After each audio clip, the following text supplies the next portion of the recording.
Hello guys, welcome back to our synchronous modality of the quarterly modules of Mathematics 9. We are in the last week of the third quarter, week 7, and we are using module number 7 entitled Special Right Triangle Theorems. With this video lesson, we shall be achieving the following objectives. First is to illustrate the 30, 60, 90 degree and 45, 45, 90 degree right triangle theorems. And second one is to solve problems involving special right triangles. In this video lesson, we have only one lesson to achieve, and that is special right triangle theorems. The two are the following: the 30, 60, 90 degree right triangle theorem and the 45, 45, 90 degree right triangle theorem. So before we will dig into these two special right triangle theorems, we will have first a short recap of the lesson on module number 6 entitled Right Triangle Similarity Theorem. So, sa ito mga right triangle similarity theorems, those are HSL, HLL, and the LSL. So, ito sila: hypotenuse short leg theorem, hypotenuse long leg theorem, long leg short leg theorem. So, let us try to check whether nakanumdum ba mo ani or wala na. So, how are we going to solve for the following variables missing on the diagram you have seen on the screen? X, Y, and Z. So, this is the original right triangle is triangle CAM. And tungod aning pagkahimo sa altitude AE, na-create ang duha ka smaller triangles. The small triangle CEA and the medium triangle AEM. So, we're going to solve for the variables X, Y, and Z separately. So, we have the following given and solution. So first, we shall solve for the value of X using LSL theorem. So, LSL ganit, sir? Long leg, short leg theorem. So, when we use the LSL theorem, we may use, atong reference ani is ang small triangle, this one on the left side, and the medium triangle on the right side. So, a sort of reminder, kani siyang proportion. The short leg over long leg of the small triangle, ST, mo ng ST, is equal to the short leg over long leg of the MT, medium triangle. Okay, so what are the given day ani mga short leg o long leg sa small triangle o medium triangle? Okay, this one. Short leg is CE, kanang blue line, which is 3.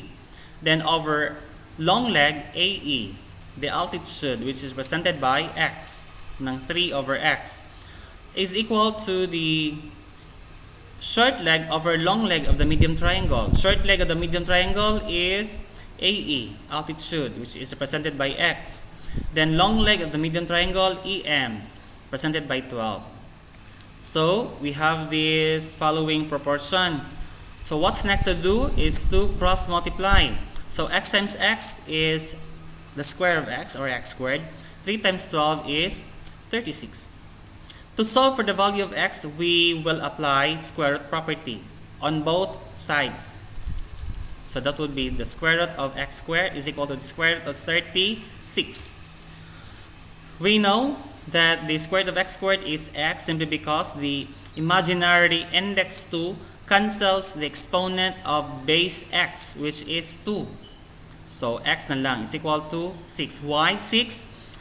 Simply because 36 is a perfect square. The root of 36 is 6. Kung follow ta sa 2 sign, but this is positive, negative, 6. But pwede gihapon, 6 ra.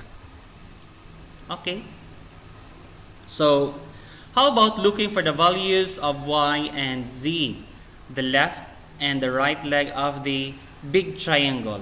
How are we going to solve? What theorem of the right triangle can we make use? So, like the previous module, we can solve for the values of y and z using the HSL or HLL theorem respectively. But, question, is there any method that we can use to solve for y and z? Okay. So, what do you think is another method that we can make use? So, that refers to our introduction to the new lesson. So, another way to solve for the values of y and z is using the concept on Pythagorean theorem, which was previously used in module 2 of this quarter. That is special parallelograms, specifically the properties of square and rhombus. So, what do we mean by Pythagorean theorem, and what is stated in the Pythagorean theorem, and how can Pythagorean theorem help solve for the missing values of y and z involving right triangles? Okay, we will unlock first for the definition of terms. So this refers to the Pythagorean theorem. So Pythagorean theorem is states that the square of the hypotenuse of a right triangle is equal to the sum of the squares of its legs. In symbols, c square is equal to the sum of a square plus b square. Pautan na. Kung sa dining c, a, o b, sir, asa man sila located? Okay. We will see the diagram on the left side. Pero kanis silang c is equal to the square root of a square plus b square, a is equal to the square root of c square minus b square, and b is equal to the square root of c square minus a square are the shortcut solution if we are going to look for the missing side. Side C, side A, and side B. So the diagram on the left side visualizes or gives us the concrete picture of what is Pythagorean theorem all about. So the statement, the square of the hypotenuse, the longest side is the hypotenuse, this one. Hypotenuse is referred to as side C. While the two legs are short leg A and the long leg B. Or pwede gyapon short leg B, long leg A. A and B can be interchanged siya. Dili na siya, it is arbitrary. Pwede na siya mabaylo. So, whenever we look for the missing side, side C, mo ni ang yung formula. C is equal to the square root of a square plus b square. If we are looking for the missing side of the short leg or side A, mo ni siya ang formula. A is equal to the square root of c square minus b square. If we are looking for the missing side, which is the long leg or represented by side B, so we have B is equal to the square root of c square minus a square. So, kani sila ato ning gamiton sa ato ang discussion on special right triangle theorems. Okay, moving up to our lesson.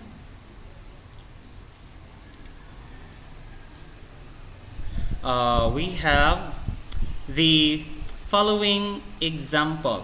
For us to solve for y and z separately, based ni siya sa ato ang kuan springboard activity. Kaya atong first gisolve ato is ang value sa x, which is 6, ang altitude. How do we solve for the value of y? As you can see on the diagram na ay shaded blue region, no? And that is the small triangle CEA. So how are we going to solve for side CA or side y or variable y? To solve for y using Pythagorean theorem, we will identify the values of the three sides. Side A is 3. Okay, ang side A no is based sa diagram na to ganina. Ang side A is the shorter side, which is 3, CE. Then side B or the longer side is 6, which is the altitude AE. When ang side B equal to 6. Then the longest side or the hypotenuse is side Y or side AC. And side C is represented by Y. So siya ang missing term. So Using Pythagorean theorem, c square is equal to the sum of a square plus b square. Atong ipang substitute or i-plug in ang value sa c, a, and b. Wherein ang a is 3, b is 6, and c is y. Okay, so manitabo. Ang c square is already y square. Is equal to 3 square, kaya since a is 3 and b is 6 square. Next, kibawtang ang property or ang method na gigamit dinhi is square root property. So that is the square root of y square is equal to the square root of 3 square plus 6 square. So therefore, ang square root sa y square is y equal to the square root of 9 plus 36. Nganong 9 ug 36? 3 square is 9, 6 square is 36. Then we add 9 and 36, and that gives us 45. Is there a square root of 45? There is. Why? We can factor 45. And the factors of 45 are 9 and 5. 9 times 5. When factoring a given number, the two numbers should at least contain one perfect square and the other is not.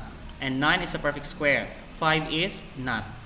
So the square root of 9 is 3, while 5 remains inside the radical symbol simply because 5 is irrational. Therefore, our value of y is 3 square root of 5. Okay? So, sabot ra ba? Naapsan ra? Okay. The last one to solve, that we will solve is side z or side AM.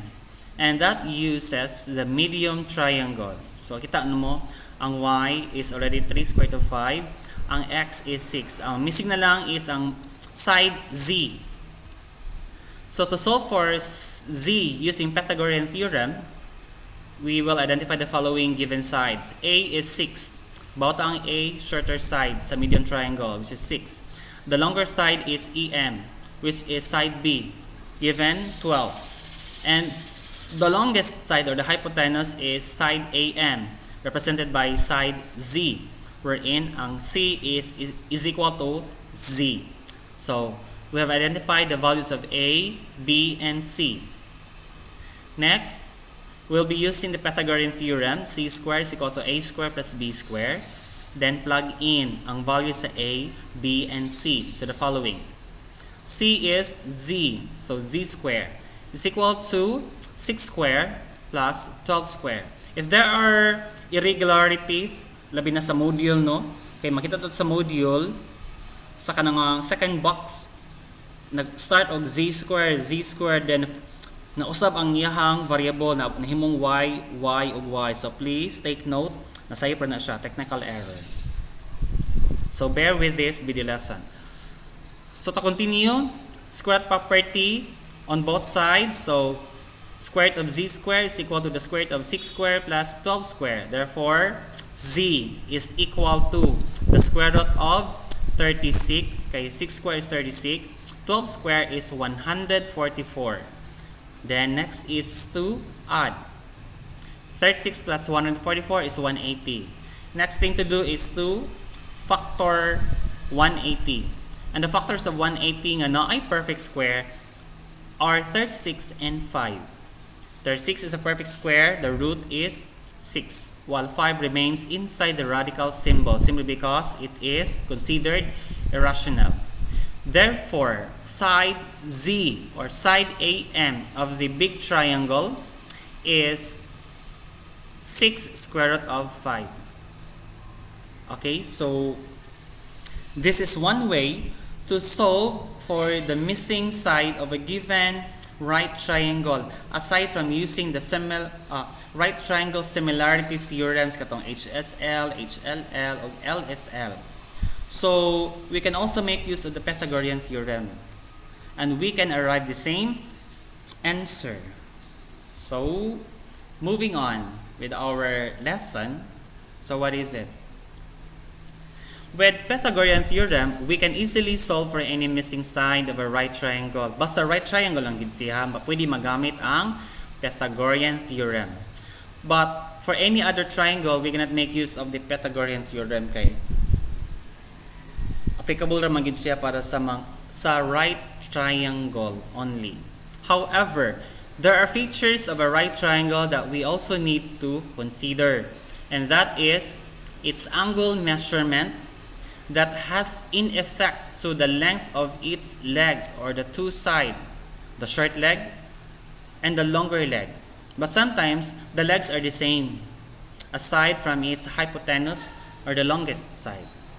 So we will later realize nga sahay ang legs sa right triangle pariha. Sometimes dili pariha.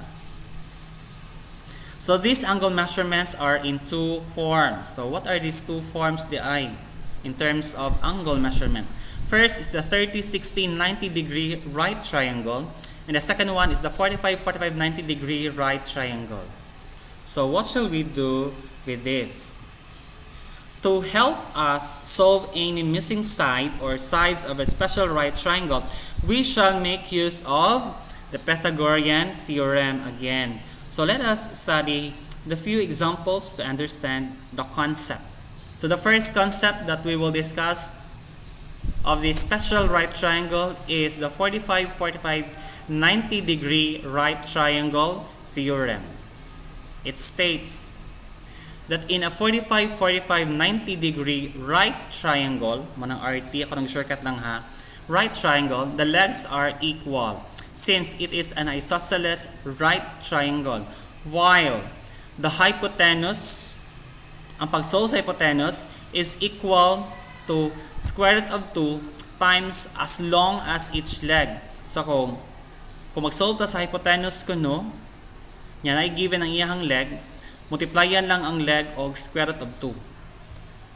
Another, if ang gipangita is ang leg, so to solve for the leg is square root of 2 over 2 times the hypotenuse. So unsa gid ni siya ang mga gipan-checkan sir? Ato nang i-apply later sa ato ang example.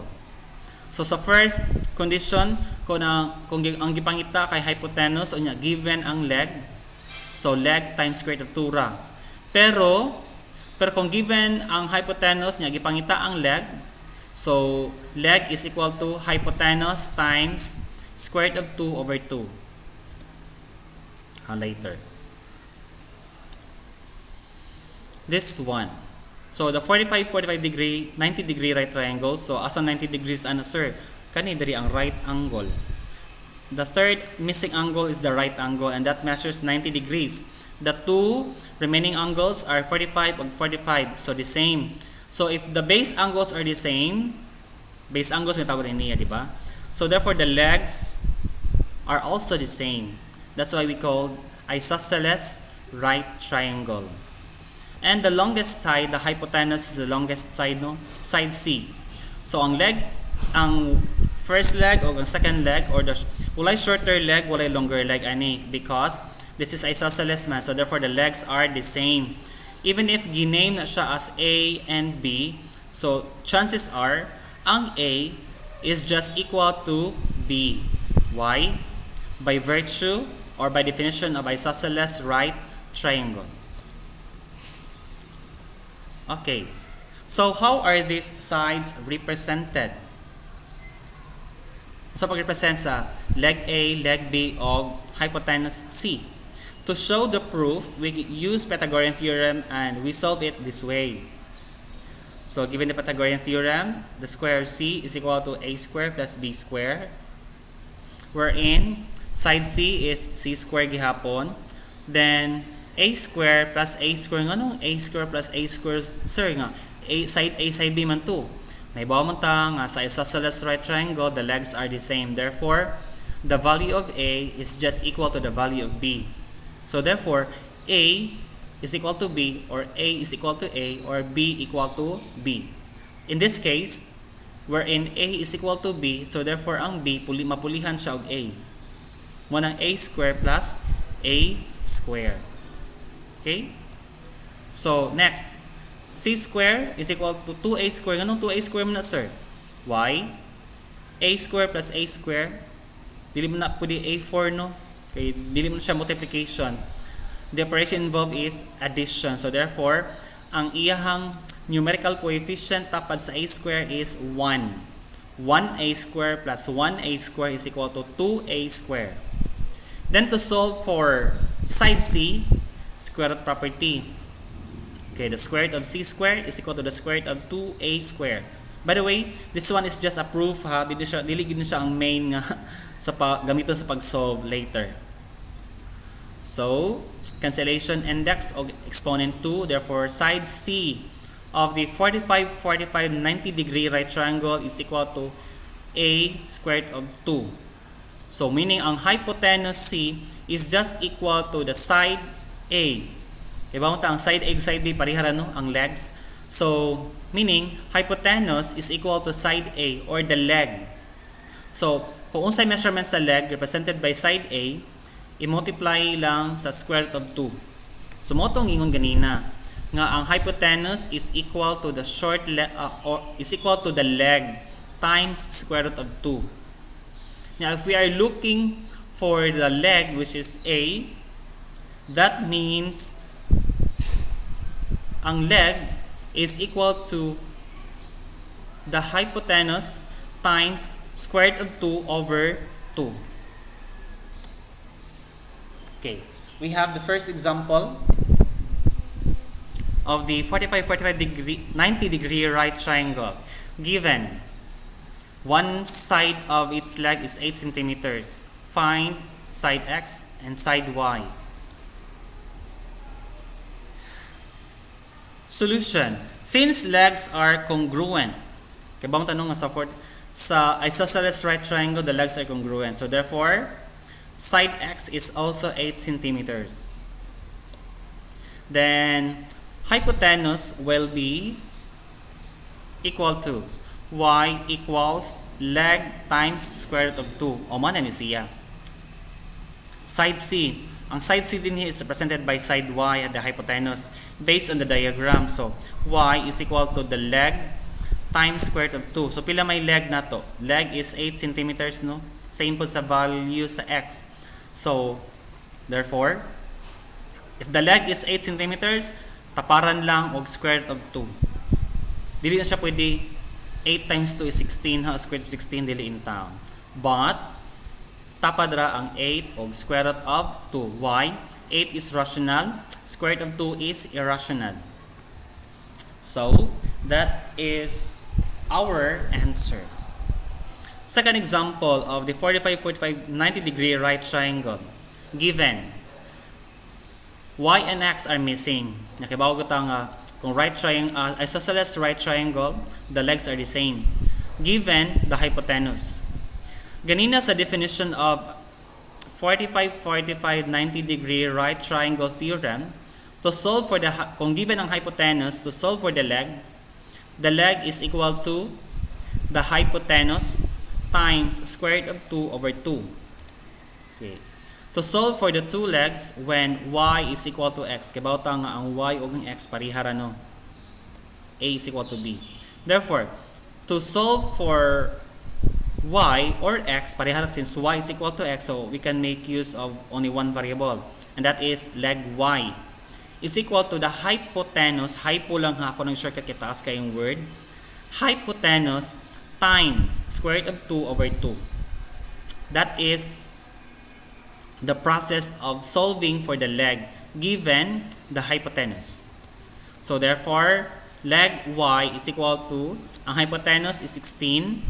So 16, so yung anong gitapad ang 16 sa square root of 2? Y.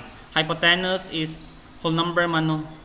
Ang given ng hypotenuse is a whole number. So therefore, ang whole number makita gid siya sa numerator. And when we multiply a whole number by a fraction, automatic ang whole number motapad siya sa numerator. So 16 square root of 2 over 2. Next, is this our final answer? Dili pa. Why?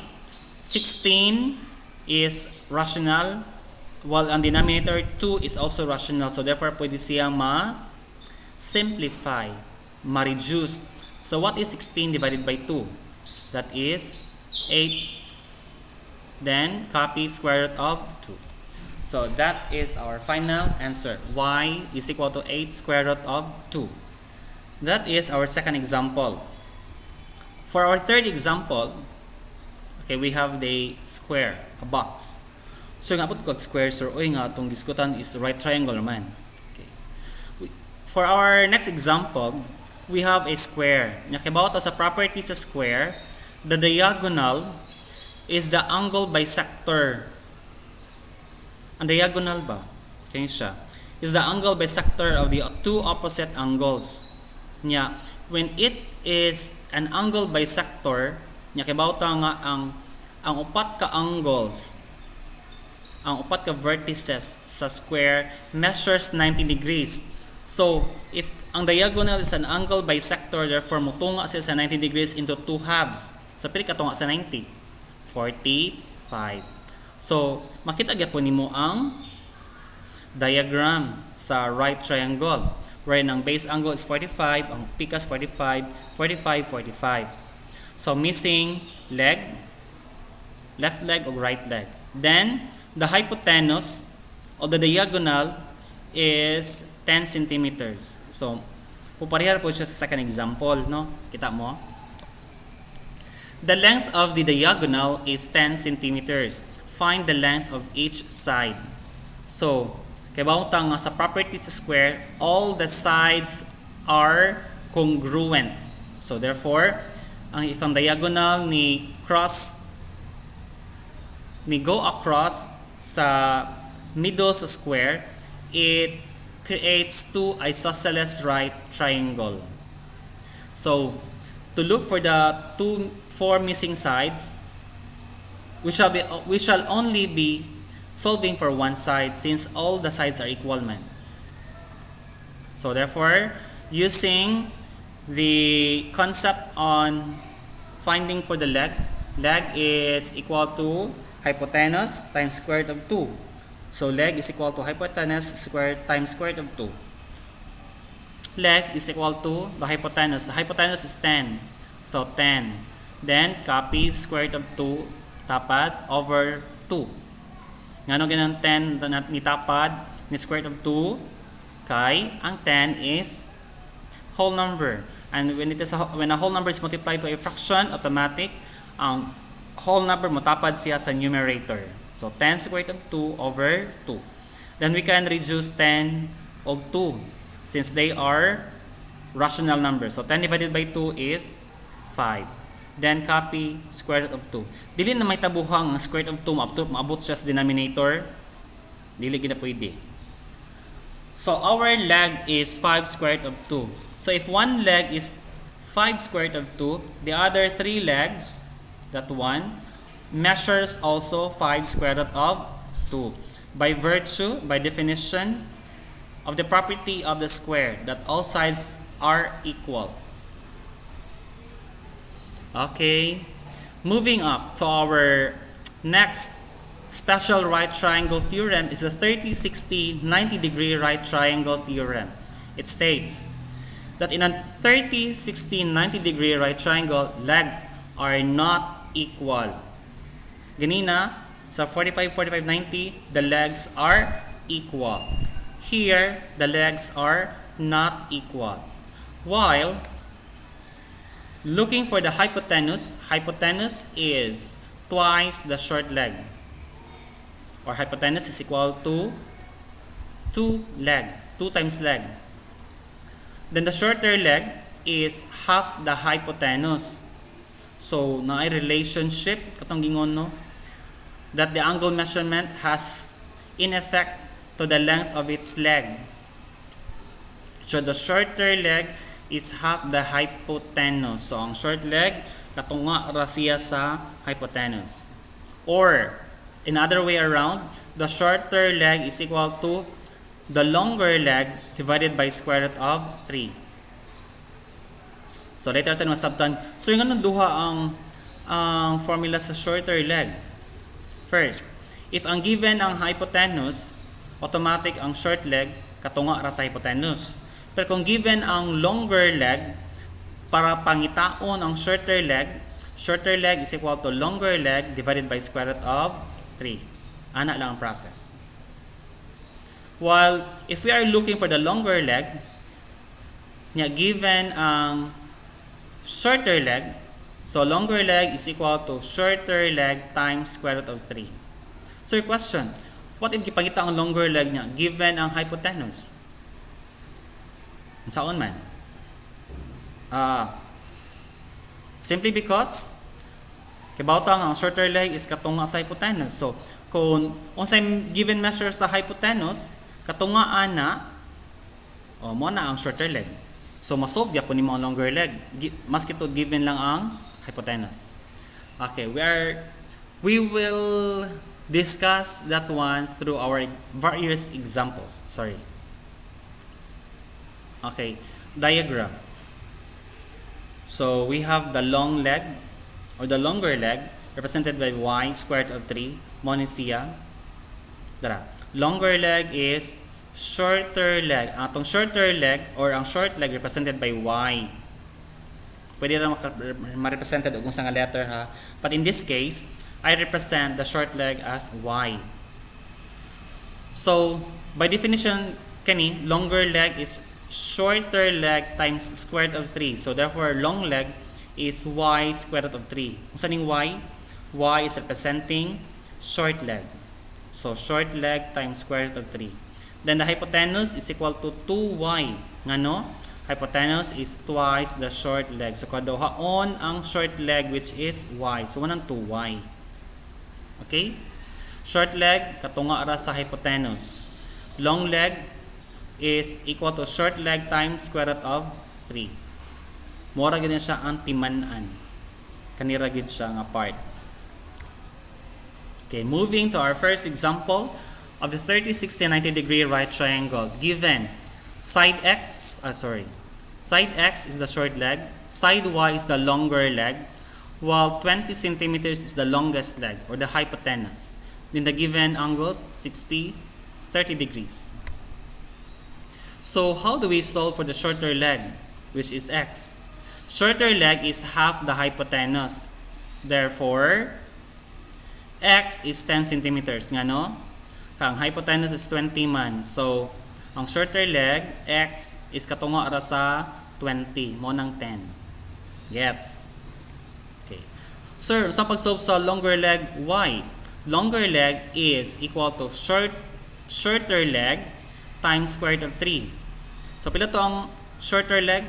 10 centimeters. So, therefore, y is equal to shorter leg, which is 10 centimeters, times square root of 3. Taparan lang og square root of 3. Mao na nga, ang longer leg is 10 square root of 3, while the shorter leg is only 10 centimeters. Sorry, nakuha nga na og cm, ang y. The second example is this one. Missing ang short leg, given ang longer leg, missing ang hypotenuse. Sibuhaton. First, we shall solve for the shorter leg. Awahin man gina ang hypotenuse, no? So, to solve for side x, which is the shorter leg is equal to longer leg. Kung when we solve for a missing side, dapat na-adjunay, giubanan gina siya og given side. And the given side is the longer leg. So therefore, shorter leg is equal to the longer leg divided by square root of 3. Which is makita sa formula, definition dito. Shorter leg is equal to longer leg divided by square root of 3.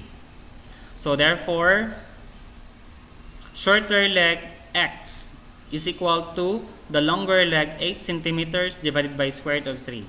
Automatic, kuha na siyang square root of 3. What do you call this? Constant. Okay, formula man siya, di mo siya pwede mausab. So, a is equal to 8 divided by square root of 3. Nadili mo di pwede ma-divide ang 8 og square root of 3, no? By our lesson in radicals, division of radicals, we cannot divide a rational number by an irrational number. So, therefore, we need to rationalize. So, sa pag-rationalize, we multiply the same radical to the numerator and denominator. Munang naay multiplication symbol. So 8 over square root of 3 times square root of 3 over square root of 3 is equal to 8 times square root of 3 is 8 square root of 3. Sir, nganong dili 24? Nganong ma 24 good in town? nga ang 8 is rational. 3 is irrational. So when we multiply rational ug irrational, tapad ra gina sila. 8 squared of 3. Dili 24 ha. Then square root of 3 times square root of 3. Kani, radical times radical is radical. So, na-hidden man ang iyang result, no? Square root of 3 times square root of 3, kabawtang square root of 9. But the square root of 9 is 3. Ako lang i-shortcut. Why? 9 is perfect square. The root is 3. Next. To solve for the hypotenuse y. Hypotenuse is twice the short leg. Nya ganina, na-solve naman nato ang leg which is 8 squared of 3 over 3. So, if the hypotenuse y is equal to twice the leg x, y equals 2x, therefore, y is equal to 2 times the value of x ng atong solution, 8 squared of 3 over 3. Munang 8 squared of 3 over 3. So, 2 times this fraction, ang whole number 2, i-multiply ra gid na siya sa 8. Di na siya pwede multiply ang 2 nga to sa denominator 3 ha. Whole number i-multiply by a fraction is whole number times the numerator ra gyud. So 2 times 8 is 16. Di na siya na pwede i-distribute ang 2 nga to sa 3. Okay? So 2 times 8 ra na siya kutob. Muna 16. Then copy square root of 3. Again, dili pwede ma-multiply ang rational 2 nga to sa irrational 3. But rational times rational ra gyud. So 2 times 8 is 16. Copy square root of 3 over 3. So kopyahon na gyud ang denominator. Dili siya appeal sa pag-multiply. Is this considered our final answer? 16 square root of 3 over 3? Yes. Why? Ang 16 ug ang 3 dili siya pwede ma-divide, no? Okay, ang 16 is not a multiple of 3. So therefore, that serves as our final answer for this example. Lastly, for the last example, we have the given. So sa first example, missing ang 2 legs given ang hypotenuse. The second example, missing ang leg, ang short leg given ang longer leg, missing hypotenuse. While this third example, given ang short leg, missing ang hypotenuse, missing ang longer leg. So, lain-lain good example para makater ang inyong mga pangutana. So, how do we solve for the longer leg? As again, awahi ginasolvean ang hypotenuse. So, using the shorter leg, 12 centimeters, to solve for the longer leg x, longer leg is equal to short leg, which is 12 centimeters, times square root of 3. Then, by formula, longer leg x is equal to the shorter leg, 12, times square root of 3. Ano ra gyud siya? Ano ra ka simple ang line. Hypotenuse y. Hypotenuse is twice the short leg. O naramta given man na ang short leg. So therefore by formula, y is equal to 2x. 2 times 12 no, sorry, 2x. Ang x is common day ang longer leg. So don't be confused sa katong representation ganina sa 30, 60, 90 degree right triangle. Depende ra gina sa pag-label. Kay bawang nga ang hypotenuse is kaduhaon ang short leg. So hypotenuse y is equal to 2 times 12 gid na. Muna gid sa nako siya y is equal to 2 times 12, dili siya y equals 2x. Kay lahi ang representation sa x. So if y is equals to 2 times 12, therefore y is 24. Okay, kabantay mo. So, ang short leg, katungo ra gyud siya sa hypotenuse. Y is 24. Okay? So, are the examples clear enough to illustrate the two theorems on special right triangles? Nasabtan na ba ang tagtulo ka examples? If yes, we can now proceed to studying the next example on word problems involving special right triangles. And that is the practical application of the special right triangles. Given, Hannah is flying a kite. The kite string is 160 meters. So taas-taas na. Long and is tied on the ground that makes a 60-degree angle. What is the vertical distance of the kite from the ground? So vertical, gabarog. Horizontal, gahigda. So ang gipangita, vertical distance of the kite from the ground. So how are we going to solve this one? What do you think? First is we need to illustrate first the picture of the problem. Okay, ito ara, ang blue, this one. Look at the figure using the blue lines. Kita mo ani, na ay kite, blue, then na string, nagbawbaw kay butang talaga kay flowing magud kay hangin. And that is exactly 160 meters ba ni siya? 6 centimeters. Centimeters ni siya. 160 centimeters. Kaya marag taas ra kayo ang 160 meters. cm, sorry. Then, the kite string is 160 centimeters long and is tied on the ground that makes a 60-degree angle. So therefore, asa na-create ang 60-degree angle? Gihigtan sa nylon padung sa ibabaw. So nadiri ang angle nasa ubos. Question, what is the vertical distance of the kite from the ground? So vertical distance, gabarog. So ang distansya sa ibabaw, asa makita ang kite padung sa ubos sa saw, ground. Represented by side x. Then ang horizontal distance, ubos sa kite padung sa may gihigtan sa PC or nylon is represented by y. Solution, let x be the vertical distance of the kite from the ground, which is the longer leg. Then let y be the horizontal distance below the kite and the pole where the string is tied. So ang horizontal distance is ang distansya gikan ubos sa kite padung sa gihigtan sa PC, nylon kasagaran no, or hilo. Next, to solve for the shorter side, which is y is equal to 100. So itong shorter side, the shorter side is equal to the hypotenuse divided by 2. Half, because the shorter side is half the hypotenuse man sa 90 degree right triangle. So hypotenuse divided by 2 is 80 centimeters. Next, to solve for the longer side, which is side x. This is longer side is sa 30, 60, 90. So the formula, okay. The longer side x is equal to the shorter side times square root of 3. So therefore, x is equal to shorter side, which is 80 centimeters times square root of 3. So 80 square root of 3 centimeters. So sa kaning word problem, ang gigamit ani niya is ang 30, 60, 90 degree right triangle. Okay? There are two remaining word problems found on page 5. So let us try doing this. So at your own, please try to answer the given two problems involving equilateral triangle and the square. Makita sa page 5, ibabaw sa what I need to remember. You can solve it by yourself. Try using the two or either of the two special right triangle theorems.